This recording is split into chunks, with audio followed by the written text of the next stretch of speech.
Sir, I have great pleasure in addressing this conference of the managing directors of the industries and the leaders of labor unions in this country.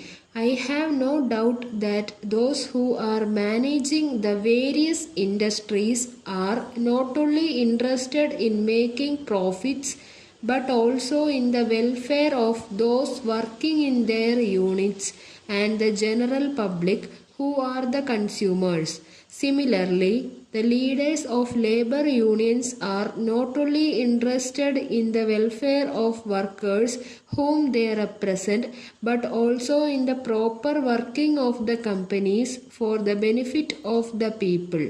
I would like to share with you some of my views both in my capacity as a citizen of this great country and also as a minister of the government.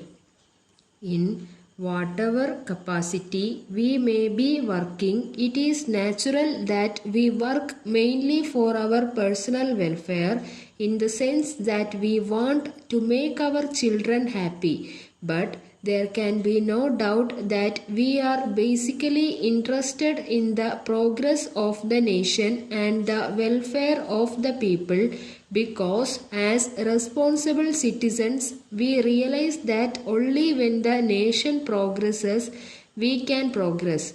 We realize that only when the economic situation of the country is sound people can be happy. Therefore, it is necessary for us to keep this in mind.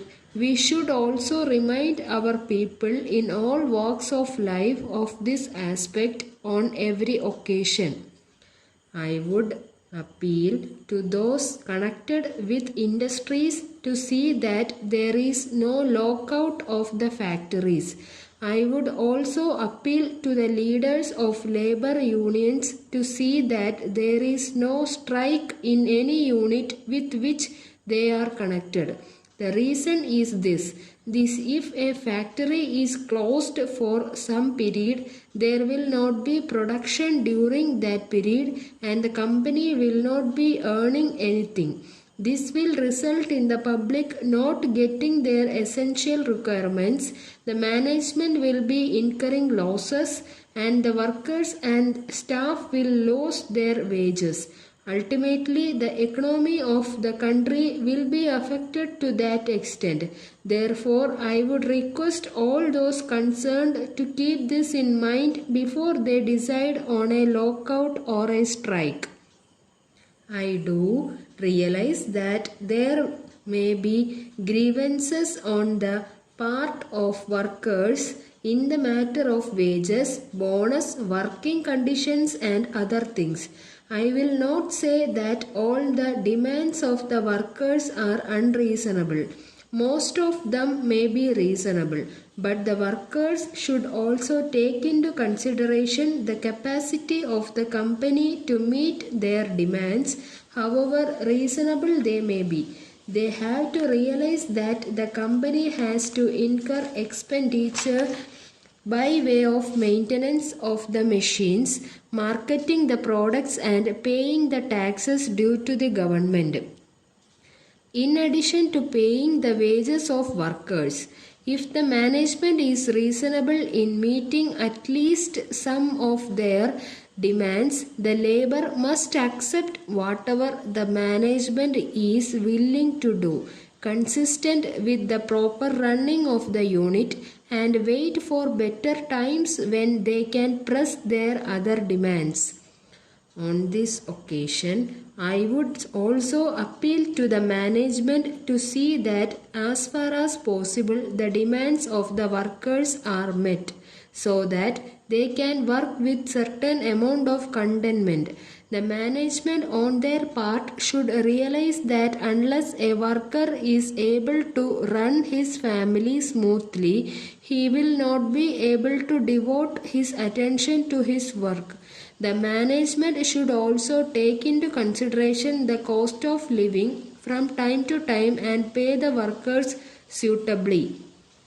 Letter dated 2nd March 1980 from the manager Raj and Company Vellore to the manager North Arcot District Cooperative Bank Vellore. Dear Sir, we are enclosing our application for additional loan facilities for the company. The application is self-explanatory. We have tried to make it as complete as possible, giving you all the details that you may require for sanction of the loan. You will see from the application that the main purpose of seeking this additional loan is for the purchase of some latest machines which will improve the quality of our products. This will also reduce the cost of the products to some extent.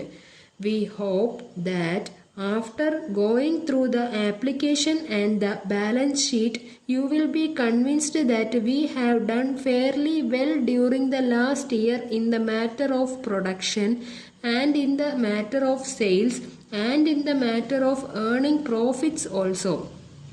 We hope that during the current year we will be able to earn increased profits as we hope to get large number of orders from our clients. As far as repayment of the loan is concerned, we assure you that we will be paying it regularly in 30 equal monthly installments. We hope you will appreciate that we have been regular in repayment of the earlier loans. We request you to give top priority to our request in this regard. Hoping to hear from you, yours faithfully.